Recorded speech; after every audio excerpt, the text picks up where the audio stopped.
आप इतने बड़े आंदोलन जीवी हो और आंदोलन बेच कर जाया करो। अच्छा, बेचने का भी टैग दिया है क्या?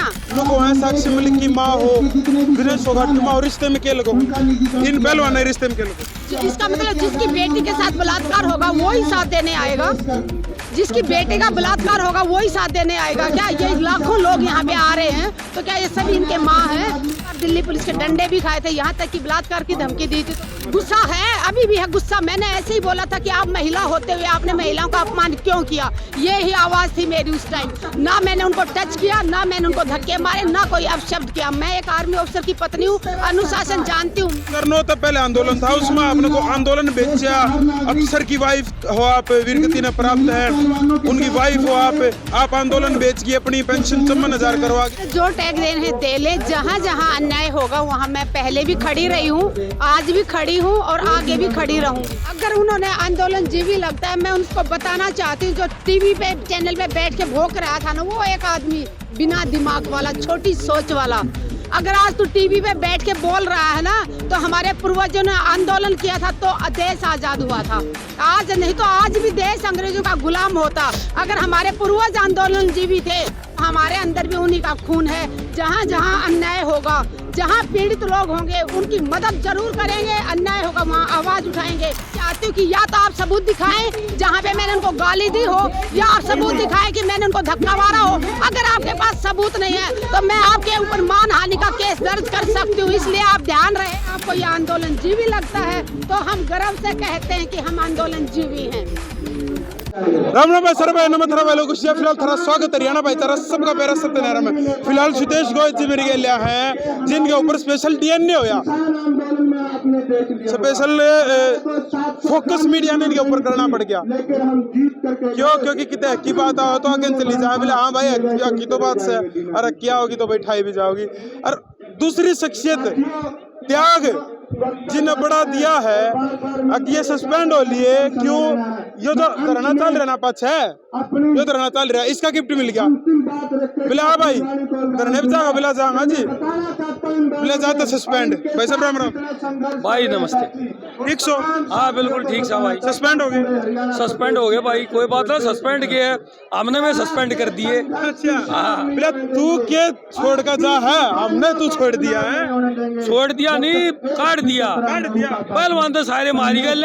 पहलवान की एसोसिएशन उनका काम के यो इससे काम नहीं तो बैठे हैं। ये बिना पहलवान से जो जिंदा कुश्ती का मतलब ना गलत काम करे उन आदमी ने बाहर करो। सुदेश गोयल जी राम राम। राम राम जी। लगभग 2 से 2.5 साल हो लिए मना आप तो जानते, लेकिन मैंने ये कदे नहीं बेरा था कि आप इतने बड़े आंदोलन जीवी हो और आंदोलन बेच कर जाया करो। अच्छा, बेचने का भी टैग दिया है क्या? अभी मेरे तक किसी ने बताई है, जैसे पूर्व सैनिका का भी धरना चल रहा है। देखिए, जिसने जो टैग देने दे ले, जहाँ जहाँ अन्याय होगा वहाँ मैं पहले भी खड़ी रही हूँ, आज भी खड़ी हूँ और आगे भी खड़ी रहूंगी। ये मजबूरी हो गई कि इतने बड़े चैनल ने जो इतना बड़ा डीएनए आपके ऊपर करना पड़ा है, उसका खर्चा करोड़ों में है। एक शो का खर्चा आपके ऊपर करोड़ा खर्चा करना पड़ गया एक चैनल ने। सरकार ने कैसे को दी मीडिया? देखिए, मैंने जो खुल के सवाल किए थे देश के प्रधानमंत्री से और जो दिल्ली के पुलिस कमिश्नर से जो सवाल किए थे, शायद उनको मेरे सवाल शायद उनको इतना चुभ गए कि उनको स्पेशल एक प्रोग्राम करना पड़ा मेरे ऊपर। अगर उन्होंने आंदोलन जीवी लगता है, मैं उनको बताना चाहती हूँ, जो टीवी पे चैनल पे बैठ के भोंक रहा था ना, वो एक आदमी बिना दिमाग वाला, छोटी सोच वाला। अगर आज तू टीवी पे बैठ के बोल रहा है ना, तो हमारे पूर्वजों ने आंदोलन किया था तो देश आजाद हुआ था। आज नहीं तो आज भी देश अंग्रेजों का गुलाम होता। अगर हमारे पूर्वज आंदोलन जीवी थे, हमारे अंदर भी उन्हीं का खून है। जहाँ जहाँ अन्याय होगा, जहाँ पीड़ित लोग होंगे, उनकी मदद जरूर करेंगे। अन्याय होगा वहाँ आवाज उठाएंगे। अगर आपको ये आंदोलन जीवी लगता है तो हम गर्व से कहते हैं कि हम आंदोलन जीवी हैं। अच्छा आंटी जी, बात बेरा की है, आपने आंदोलन, किसान आंदोलन की बात करूं, आगे बढ़ चढ़ करे लाठीचार्ज जो मरिया की बात आपके लाठी पिला की है, लेकिन फिर भी इसे देखिए, लाठियां खाने में हमारी मातृ शक्ति सबसे आगे थी। जहाँ पे भी, क्योंकि खेत में काम करते तो महिला शक्ति सबसे ज्यादा काम करती है, घर का महिला संभाल रही है, तो आंदोलन में क्यों पीछे रहे महिला?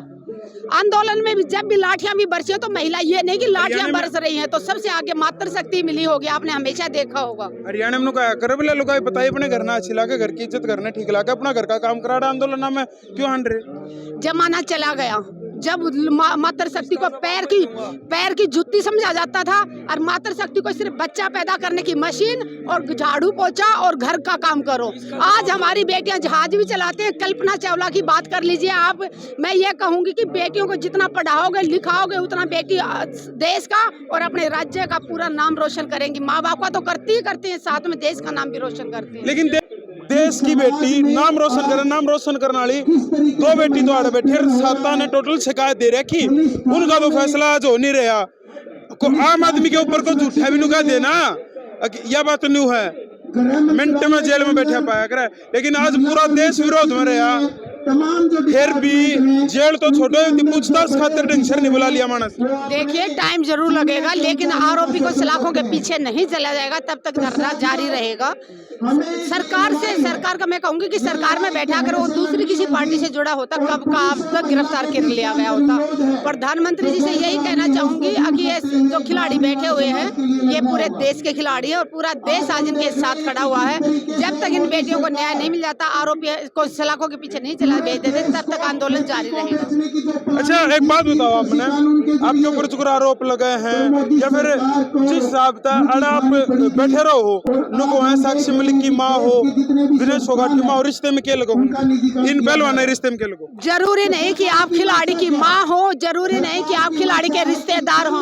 खिलाड़ियों का साथ देने के लिए जमीर जिंदा होना जरूरी है, जमीर जिंदा होना जरूरी है। और आज ये बेटियों की, इसका मतलब जिसकी बेटी के साथ बलात्कार होगा वो ही साथ देने आएगा, जिसकी बेटे का बलात्कार होगा वो ही साथ देने आएगा। क्या ये लाखों लोग यहाँ पे आ रहे हैं तो क्या ये सभी इनके माँ हैं? अगर बेटियों ने गोल्ड मेडल लाए देश के लिए तो ये पूरे हिंदुस्तान की बेटियां, इसीलिए आज पूरा हिंदुस्तान इनके साथ खड़ा हुआ है। देश के उन लोगों का क्या कहना चाहोगे जो आपके खिलाफ बरगलाए जाने लग रहे हैं, आंदोलन जी भी बताने लग रहे हैं आपने, तो उन लोगों का देखिए देश सारा हमारे खिलाड़ियों के साथ है। देश तो सब न्याय की आवाज उठा रहा है, जहाँ न्याय अन्याय हो रहा है तो लोग कह रहे हैं कि न्याय मिले बेटियों को। कुछ जो छोटी सोच के लोग हैं उन्होंने जो बोलना है बोले, उसकी मुझे फिक्र नहीं। जहाँ अन्याय होगा वहाँ मैं खड़ी मिलूंगी। अभी बात कर लिया 2014 के लगभग की बात है, रेवाड़ी में रैली हुई, उसमें कह रहे हैं कि आपने जवाना का एक आंदोलन पहले 2009 तक चला था, 2009 तक पहले आंदोलन था, उसमें आपने को आंदोलन बेचा। अफसर की वाइफ हो आप, वीरगति ने प्राप्त है, उनकी वाइफ हो आप आंदोलन बेच के अपनी पेंशन 54,000 करवा गए। लेकिन जो छोटे फौजी हैं, जो ये सीडीओ जेसीओ वगैरह हैं, इनकी जो आज भी 11,500 पेंशन इनकी, और आप लोग आगे होगी 54,500 रुपए पेंशन। आपके ऊपर आरोप लगाए जाए कि आप आंदोलन बेच के भागो। देखिए करोड़ों रुपये का गबन करके उस टाइम पे फौजिया के नाम पर। देखिए जो आरोप लगाने लगा ले, मैंने बताया उनसे कोई फर्क नहीं पड़ता। जो आरोपी की लड़ाई थी वो सिर्फ पेंशन बराबरी की लड़ाई थी।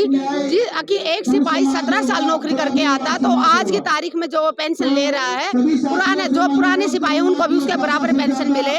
पेंशन की ये अगर एक सिपाही की बेसिक पेंशन है मान लो 10% बढ़ा तो ऑफिसर की बेसिक पेंशन ज्यादा तो उसका ज्यादा बढ़ेगा। इसलिए जो आरोप लगा रहे उसकी मुझे परवाह नहीं। जहाँ अन्याय होगा उस टाइम भी मैंने अपनी वीर नारियों के समर्थन में मैं यहाँ पे बैठी थी। अगर मैंने अपनी जिंदगी दांव पे लगाई थी, 11 दिन तक मैंने अमन अनशन किया था जंतर रोड पे, वहाँ बंगला नंबर 5 के सामने, और बहुत बार दिल्ली पुलिस के डंडे भी खाए थे, यहाँ तक कि बलात्कार की धमकी दी थी। तो 14 महीने बाद तो FIR दर्ज हुई थी मेरी, और आज भी 30,000 कोर्ट में केस चल रहा है। तो उस टाइम भी मैंने अपनी वीर नारियों को, जो बहनें जिनके हस्बैंड ने देश के लिए जान दे दी बॉर्डर पे, उन बहनों को न्याय दिलाने के लिए मैं सड़कों पे बैठी हुई थी, और उन्हीं के लिए मैंने अपना न्याय मिला। न्याय 80% मिल गया, 20% बाकी है। क्या 20% बाकी? 20% बाकी है। हमने कहा था सरकार से कि हर साल रिवीजन होना चाहिए। प्रधानमंत्री जी ने कहा कि 5 साल में रिवीजन होगा, और प्रधानमंत्री जी ने जो खुद वादा किया था कि 5 साल बाद रिवीजन करेंगे, उसके मुताबिक 1 जुलाई 2019 को रिवीजन होना था। जो एरियर 1 जुलाई 2019 को मिलना था वो आज तक मिला नहीं है। तो प्रधानमंत्री जी अपने वादे से मुकर रहे हैं। उन्होंने जो वादा किया था सैनिकों से वहाँ भी धोखा दिया। आज बात मैं इस बेटियों की करूंगी, क्योंकि मैं पिछले 17 दिन से बेटियों के साथ। अभी अभी साथ धरने पर तैयार आरोप लगे हैं, वो मैंने पता लगी है, तो कह रहे हैं कि डर ये भी है कि इनके गेला भी सुदेश गोयत कुछ गलत निर्णय लेकर ना चली जाए, इस धरने खत्म ना कर दे। जब पीटी उषा जी आड़ा आई, मैं आपकी वीडियो एक आपने दिखाना भी चाहूंगा, और मैंने पहले भी जो है दर्शक उनका विरोध आपने क्यों करा? पीटी उषा का विरोध आपने बताते हूँ। पीटी उषा जी यहाँ पे आई थी, सीधे वो खिलाड़ियों के पास गई, 20-25 मिनट उन्होंने खिलाड़ियों से बात की। जब वो वापस जा रही थी, इसी गेट की बात है, यहाँ पे बहुत सारी नेशनल मीडिया यहाँ पे जुड़ी हुई थी, बहुत सारे नेशनल चैनल बिल्कुल लाइव ऐसे खड़े हुए थे कि पीटी उषा में हमारी बात करेंगे उनसे।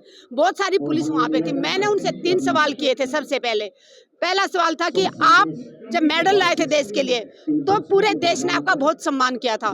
मेरा दूसरा सवाल था उनसे कि आपने 2-3 दिन पहले इस धरने के लिए जो बयान दिया उससे पूरी मातृशक्ति का अपमान हुआ है। मैंने उनसे तीसरा सवाल किया था कि आप महिला होते हुए महिलाओं का अपमान क्यों किया। अगर इन 3 सवालों के अलावा चौथा एक शब्द मैंने कहीं उनको बोला हो, या मैंने उनको टच किया हो, या मैंने उनको धक्के दिए हो, गुस्सा है, अभी भी है गुस्सा। मैंने ऐसे ही बोला था कि आप महिला होते हुए आपने महिलाओं का अपमान क्यों किया, ये ही आवाज थी मेरी उस टाइम। ना मैंने उनको टच किया, ना मैंने उनको धक्के मारे, ना कोई अपशब्द किया। मैं एक आर्मी ऑफिसर की पत्नी हूँ, अनुशासन जानती हूँ। मैं भी जानती थी अब जो मेरे सामने खड़े हैं उन्होंने भी देश का नाम रोशन किया, बहुत सारे मेडल आए। जो टीवी में बैठ के देश की जनता को गुमराह कर रहे हैं, उनको बताना चाहती हूँ कि या तो आप सबूत दिखाएं जहाँ पे मैंने उनको गाली दी हो, या आप सबूत दिखाएं कि मैंने उनको धक्का मारा हो। अगर आपके पास सबूत नहीं है तो मैं आपके ऊपर मानहानि का केस दर्ज कर सकती हूँ। इसलिए आप ध्यान रहे और इस बात को अपने चैनल के माध्यम से देश की जनता को बताएं कि जो आपने बोला वो आपने गलती से बोला या जानबूझ के गलती की, तो उसको सुधार लीजिए। क्योंकि जो 3 सवाल हैं उसके अलावा मैंने एक शब्द नहीं बोला। वो खुद सांसद थी, उनके साथ ऑफिसर थे, यहाँ बहुत सारी पुलिस थी। अगर मैंने किसी सांसद को टच किया होता, सांसद को धक्के दिए होते, पुलिस मुझे उसी टाइम गिरफ्तार कर लेती। तो आप ये किसको बेवकूफ बना रहे हैं? सांसद को कोई धक्के मारेगा, गाली देगा, उनके साथ सिक्योरिटी वाले आए, वो खड़े देखते रहेंगे? खड़े देखते रहेंगे क्या? तो किसको बेवकूफ बना रहा है ये आदमी? अच्छा, नुको है नेशनल मीडिया थी इसलिए आपने ऐसा करा क्या? नेशनल मीडिया खड़ी थी इसलिए आपने ऐसा करा? आप अंदर भी जाकर बात कर सकते। तो नेशनल मीडिया ने क्यों कवर नहीं किया? फिर नेशनल मीडिया दिखाए ना कहाँ धक्का मारा। नेशनल मीडिया दिखाए कि मैंने गाली कब दी, दिखाए तो सही। क्यों नहीं दिखा रही? क्योंकि है ही नहीं कुछ ऐसे सवाल ही मैंने 3 मतलब सीधा आरोप लगाया जाने लग रहा है, बदनाम करने की साजिश। जितना भी बदनाम कर ली, जब हमारी बेटियों की इज्जत लूट गई उससे ज्यादा और क्या बदनाम करेंगे? ये बेटियों की इज्जत लूट गई, उसके बाद बेटियां न्याय की गुहार लगा रही हैं। न्याय दिलाने की बजाय उस बलात्कारी को दिखाने की बजाय बेटियों पे आरोप लगाए जा रहे हैं, बेटियों से सवाल मांगे जा रहे हैं। जितना कोशिश कर रहे हैं कर ले, आरोपी को बचाने के लिए पूरी प्रशासन, सरकार और मीडिया वाले लगे हुए हैं, लेकिन पूरा देश, हिंदुस्तान पूरा इन बेटियों के साथ है। जब तक बेटियों को न्याय नहीं मिल जाता, आंदोलन जारी रहेगा और एक दिन उस आरोपी को सलाखों के पीछे हम भी जो आगे रहेंगे। ठीक है जी, बहुत बहुत धन्यवाद। फिलहाल इस वीडियो में तो कर दिया शेयर। सुदेश गोयत जी फिलहाल मेरी के लिए थी और जंतर मंतर फिलहाल मौजूद हूँ। पूरे दिन और रात यहाँ पे बैठ कर तुमने दिखाऊंगा कि कुछ तैयारी जो आड़े की चल रहा है वो सब तुमने आड़े की जरूर दिखाऊंगा। पूरा दिन क्या हुआ है, रात ने क्या हुआ है, यहीं पे फिलहाल मैं मौजूद हूँ। राम राम, जय हिंद, जय भारत, जय जवान, जय किसान, जय भगत सिंह।